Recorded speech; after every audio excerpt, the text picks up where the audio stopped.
Hi to everyone. మేమైతే దోశలు అన్ని రకాల పప్పులను కలుపుకొని అయితే వేసుకుంటాము. మీరు కూడా అదే విధంగా వేసుకోండి. మినపప్పుతో పాటు శనగలు, బొబ్బర్లు, పెసర్లు వేసుకుంటాము. కొన్ని మెంతులు కూడా వేసుకొని మార్నింగ్ టైంలో అయితే 6 hours అయితే నానబెట్టుకోవాలి. అలా 6 hours నానిన తర్వాత ఈవినింగ్ టైం 6-7 మధ్యలో అయితే మనం నానబెట్టుకున్న వాటిని గ్రైండ్ చేసుకోవాలి.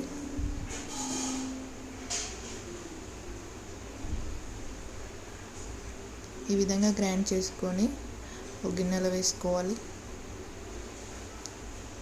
అదేవిధంగా కొన్ని అటుకులు కూడా నానబెట్టుకోవాలి గ్రైండ్ చేసుకునే ముందు. ఎందుకంటే అటుకులు వేసుకోవడం వల్ల స్మూత్గా వస్తాయి దోశలు. క్రిస్పీగా కావాలంటే క్రిస్పీగా చేసుకోవచ్చు. స్మూత్గా తినే వాళ్ళు కూడా ఉంటారు, కొందరు క్రిస్పీగా ఇష్టపడే వాళ్ళు ఉంటారు కదా. అలా ఏ విధంగా కావాలంటే ఆ విధంగా దోశలు అయితే వేసుకోవచ్చు. అన్ని రకాల పప్పులు వేయడం వల్ల దోశ చాలా టేస్టీగా ఉంటుంది.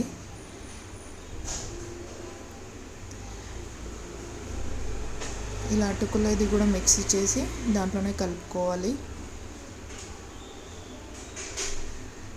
అలా కలుపుకున్నాక కొంచెం సాల్ట్ వేసుకోవాలి.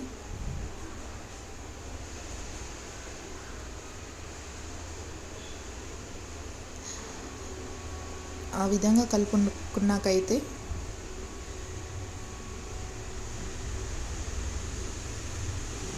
మూత పెట్టుకొని ఓవర్ నైట్ నానబెట్టుకోవాలి. మార్నింగ్ టైం ఈ విధంగా దోశలు వేసుకుంటే చాలా బాగుంటాయి. క్రిస్పీగా చేసుకోవాలంటే క్రిస్పీగా వస్తాయి, స్మూత్గా చేసుకోవాలంటే స్మూత్గా కూడా వస్తాయి.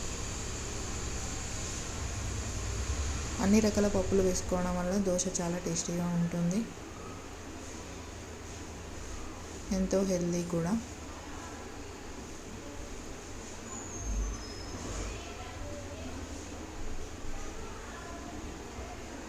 కొన్ని ఆనియన్స్ అయితే వేసుకున్నాను. ఆనియన్స్ ఇష్టపడే వాళ్ళు వేసుకోవచ్చు, లేదంటే మీ ఇష్టం.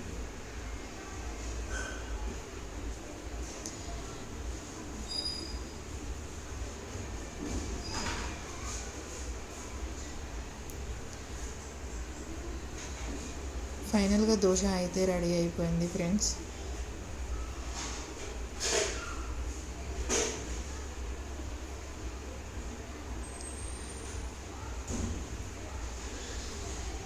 పల్లి చట్నీ విత్ మల్టీగ్రెయిన్ దోశ బాగా టేస్టీగా ఉంటుంది.